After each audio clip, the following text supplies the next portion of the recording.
اس کائنات کے ساتھ ہمارا ریلیشن دو طرح کا ہے. یا ہم اظہار چاہتے ہیں، یعنی اظہار ذات اپنی تقلید میں کہ ہم چھپا ہوا راز ہیں، اپنے جوہر ذاتی کو اظہار کائناتی بخشتے ہیں. کبھی کبھی تو یہ خواہش ہوتی ہے، اور کبھی ہوتا ہے کہ ہم کائنات کے راز کو دریافت کریں. سہما ہوا انسان، خاموش اور اتنی وسیع و عریض دنیا، تو ہم اس کو کیسے جانیں؟ پھر انسان لرن کرتا ہے، نظاروں کو دیکھتا ہے، آوازوں کو سنتا ہے، لوگوں کو دیکھتا ہے اور ان سے آہستہ آہستہ سیکھنا چاہتا ہے. جب انسان اپنی پہچان کے بغیر اظہار کرتا ہے تو کہیں نہ کہیں اس میں نفس پیدا ہو جاتا ہے اور وہ فیل ہو جاتا ہے، ناکام ہو جاتا ہے. جنہوں نے اپنی ذات کی پہچان کی، اپنے باطن سے آشنائی حاصل کی، ان سب نے اظہار کیا. دنیا کے اندر جتنا باطن ہے وہ سب ظاہر ہے. فقیروں کے جتنے بھی مکاشفات ہیں، کرامات ہیں، حالانکہ وہ ذاتی طور پہ ہیں لیکن سارے بیان ہوئے. باطن کی آشنائی ضرور ظاہر ہوتی ہے. یہ اللہ کریم کے کام ہے کہ کسی ایک دل میں جلوہ گری کر کے کائنات کے اندر وہ اظہار کرا دیتا ہے. یہی طریقہ رہا ہے پیغمبروں کا، ولیوں کا اور ریفارمرز کا کہ ان کو آشنائی ملی اور انہوں نے وہ آشنائی اظہار کر کے آگے چلائی. اور جب انسان سوچتا ہے تو سوچنے کے زمانے خاموشی کے زمانے ہیں. وہ ایسے زمانے ہیں کہ انسان جیسے گونگا ہے، سہما ہوا، آنکھیں حیرت میں ہیں، جلووں میں گم ہیں اور وہ کوئی راز سوچ رہا ہے. اسے یوں سمجھیں کہ خطاب سے پہلے، دعوت اسلام سے پہلے، دعوت اسلام جو ہے وہ اظہار ہے، بولنا ہے.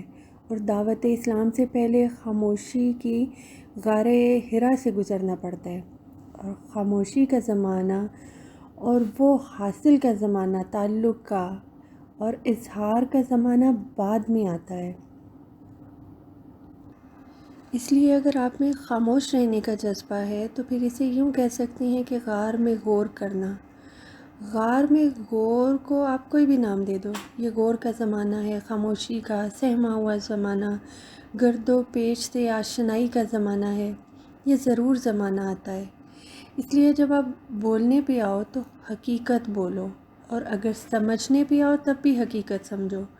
اور اگر آپ کی سمجھ حقیقت ہے تو گویائی بھی حقیقت ہوگی، اور اگر سمجھ کچھ اور ہے تو گویائی بھی غلط ہوگی. اس لیے جو لوگ قسمت والے ہیں، جن کی خاموشی بھی حقیقت ہے، جن کی گویائی بھی حقیقت ہے، لہٰذا ان کا خاموش رہنا بھی حقیقت ہے اور ان کا بولنا بھی. یہ تو آپ کی اپنی بات ہوئی. اور اگر اللہ کی طرف سے دیکھا جائے تو وہ جب چاہے خاموش کرا دے اور جب چاہے بلوا دے. حتیٰ کہ یہ بات یہاں تک ہے کہ جب وحی نہ آئے تو پیغمبر صلی اللہ علیہ وآلہ وسلم بھی نہ بولے. جب بلوانے والے نے انہیں بلوایا تو آپ صلی اللہ علیہ وآلہ وسلم بولے، اور اپنی مرضی سے نہیں بولتے. جب تک کہ انہیں بلوایا نہ جائے وہ نہیں بولتے. اس لیے یہ ایک زمانہ آتا ہے جب وہ بلوائے تو بولو. اس نے تمہیں گویائی دی ہے، گویائی کا خیال دیا، اظہار دیا، اور اگر جرأت اظہار دے دے تو بولو، بے باکی سے اظہار کرو. اور اگر نہیں دیا تو کسی مصلحت کی بنا پر نہ بولو، کسی ضرورت کی بنا پر نہ بولو. خاموشی کی بات یہ ہے کہ جو جلوہ دکھایا جا رہا ہے، آپ اس جلوے کو دیکھو، اس سے آشنائی کرو، سکوت سے کلام کرو اور خاموشی کی زبان سننے کی صلاحیت پیدا کرو. خاموشی بھی ایک زبان ہے، بلکہ بڑی گہری زبان ہے. خاموشی بڑی گہری آواز ہے. اس کے اندر ذکر کی آواز ہے، تسبیح کی آواز ہے. اسے صوت سرمدی کہتے ہیں، جو کائنات کے ذرے ذرے میں گونج رہی ہے، اور اہل سماعت اس کو سنتے ہیں، بہت کلیئر سنتے ہیں. راتوں کی خاموشی میں زیادہ دل والے، فکر والے، غور والے اکثر نیم شب کو اٹھتے ہیں. اس وقت خاموشی ہوتی ہے اور اس خاموشی میں وہ حقیقت کی آواز کو سن لیتے ہیں.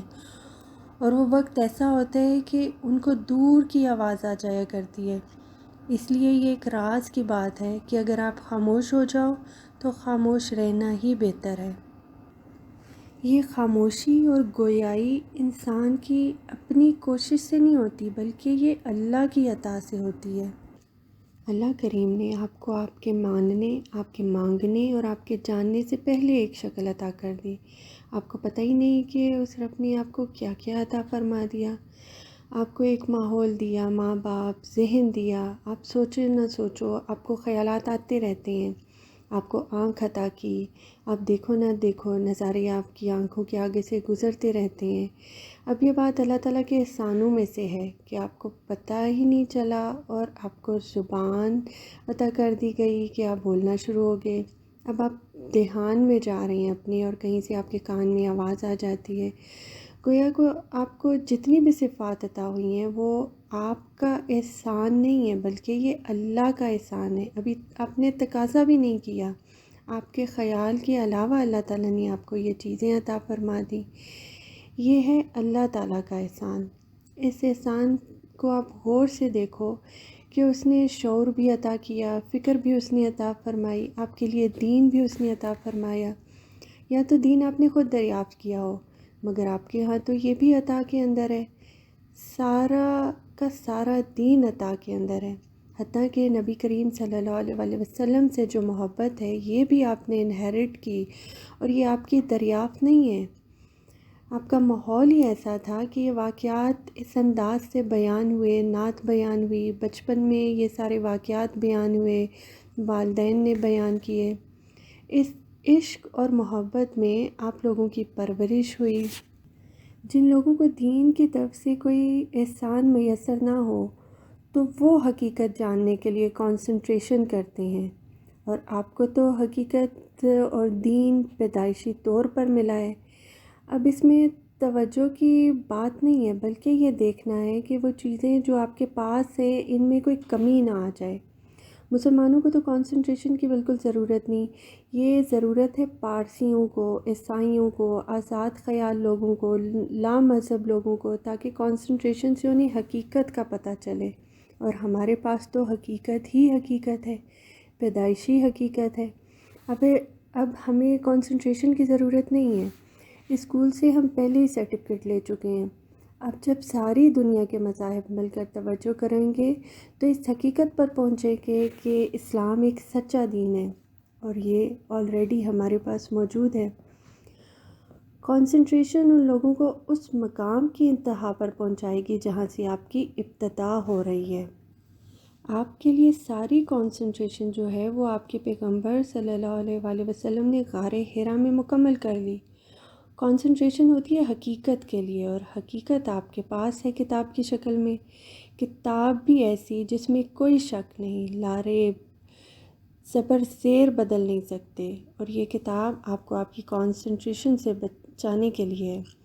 وہ جو غور والی بات ہے تو وہ اللہ کریم نے فرمایا کہ اس طرح کائنات میں غور کرو، تم یہ میلہ دیکھنے آئے ہو، آنکھیں بند ہونے سے پہلے نظاروں کی قدر کر لو، اس سے پہلے کہ ذائقے ختم ہو جائیں، اچھی خوراک کھا لو اور شکر ادا کرو۔